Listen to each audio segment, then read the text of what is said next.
banget. Semoga kalian mendapatkan informasi yang berguna dari channel YouTube aku. Dan buat kalian yang belum subscribe, subscribe aja. Nah, di beberapa hari lalu aku sempat bikin polling di tab komunitas video apa yang selanjutnya akan kalian butuhin, dan ternyata itu jawaban terbanyaknya adalah spesifikasi laptop terbaik yang bisa dipakai untuk Adobe Sensei. Oke, kita bahas langsung di video kali ini ya.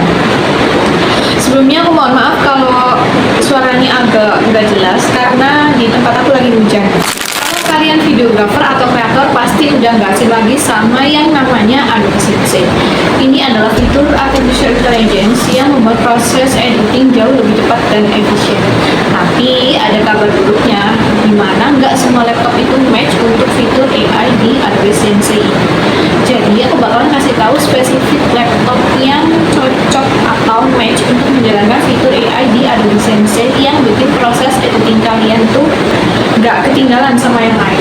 Ini juga bisa kalian pakai buat kalian yang punya budget terbatas tapi pengen beli laptop untuk AI. Ini spek kalian. Jadi Adobe Sensei itu apa sih? Sensei itu teknologi artificial intelligence yang diintegrasikan dengan software editing Adobe seperti Premiere Pro, Photoshop, After Effects, dan lainnya. Teknologi ini ngebantuin kalian mempercepat pekerjaan dengan fitur-fitur yang pertama auto reframe. Auto reframe itu video otomatis yang disesuaikan untuk platform seperti TikTok, YouTube, atau Instagram. Terus yang kedua ada AI Power Color Grading. Dengan sekali klik warna di video kalian tuh jauh lebih hidup. Terus yang ketiga ada text based video editing. Kalian bisa cari dan potong bagian video berdasarkan teks dari dialognya. Tapi untuk menjalankan fitur ini, Sensei itu butuh performa tinggi. Kalau laptop lu nggak kuat, biasanya sih sering crash. Nah, maka dari itu di video ini tuh kita bakal bahas spesifikasi ideal untuk ngejalanin Adobe Sensei. Oke, sekarang kita masuk ke pembahasan spesifikasi idealnya nih.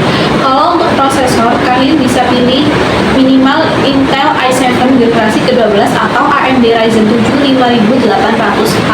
Apa? Karena fitur AI kayak rendering atau real time butuh performa prosesor multi-core yang tinggi. Terus untuk GPU atau graphic processing unitnya, untuk fitur AI yang berat kayak auto reframe atau AI rendering, pilih Nvidia RTX 3060 atau lebih tinggi. Kalau bisa RTX 4070 ke atas, itu lebih bagus. GPU ini mempercepat tugas yang berhubungan dengan grafis. Terus selanjutnya ada RAM minimal 16GB. Kalau lu sering multitasking, upgrade ke 32GB untuk performa yang lebih stabil. Nah, untuk storage-nya bisa pakai aja SSD minimal 512GB. Kalau budget cukup, pakai aja SSD 1TB karena biasanya makan banyak. Next, kita ke layar. Pastiin layar punya resolusi 1080 pixel atau 4K dengan 100% sRGB untuk akurasi warna. Ini penting terutama untuk kalian yang sering color grading. Next, kita ke port. Pastiin laptop punya USB-C HDMI dan slot SD card. Ini mempermudah untuk connect ke perangkat eksternal. Jangan lupa pastiin sistem pendinginan laptop juga bagus, terutama untuk pekerjaan berat kayak editing dan rendering. Nah, setelah spesifikasi ideal yang kita bahas, kita pindah ke rekomendasi merek dari laptopnya sendiri.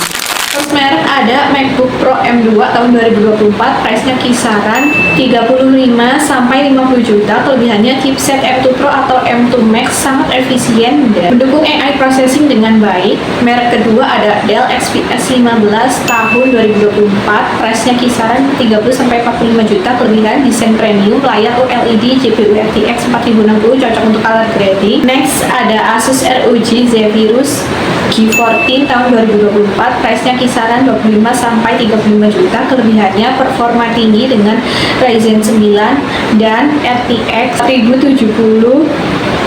Next, Lenovo Legion 5 Pro tahun 2024, price-nya kisaran 20 sampai 30 juta. Kelebihannya laptop gaming yang punya spesifikasi tinggi tapi lebih terjangkau. Next ada HP Spectre X 360 2024. Price-nya kisaran 22 sampai 32 juta. Kelebihannya desain 2-in-1, cocok untuk multitasking kreatif. Pilih laptop sesuai dengan kebutuhan dan budget kalian. Rekomendasi merek tadi udah mendukung fitur AI Sensei dengan sangat baik. Next, kita bahas tips alternatif buat kalian yang budgetnya terbatas. Disimak ya. Yang pertama, kalian bisa beli laptop bekas atau second hand, terus upgrade aja RAM dan SSD-nya. Yang kedua, pakai aja cloud rendering. Banyak platform kayak Render Forest atau Adobe Cloud yang memungkinkan kamu mengedit dan rendering tanpa andelin performa laptop kamu. Terus selanjutnya, cari aja alternatif GPU eksternal. Kalau laptop lo punya Thunderbolt 3/4, lo bisa pakai GPU eksternal buat ningkatin performa. Terus opsi yang terakhir, bisa pinjam atau sewa. Kalau proyekmu hanya sesekali aja, sewa laptop bisa jadi opsi pilihan. Oke, sekian dulu video dari aku. Semoga informasinya bermanfaat. Aku udah ngejawab polling yang aku bikin, yaitu kebutuhan kalian tentang spesifikasi ideal laptop yang bisa dipakai untuk menjalani Adobe Sensei atau tips-tips alternatif untuk kalian yang budgetnya terbatas. Semoga bermanfaat. Jika ada sesuatu yang kurang berkenan, aku mohon maaf. Thank you. Wassalamualaikum. Sampai ketemu di video selanjutnya.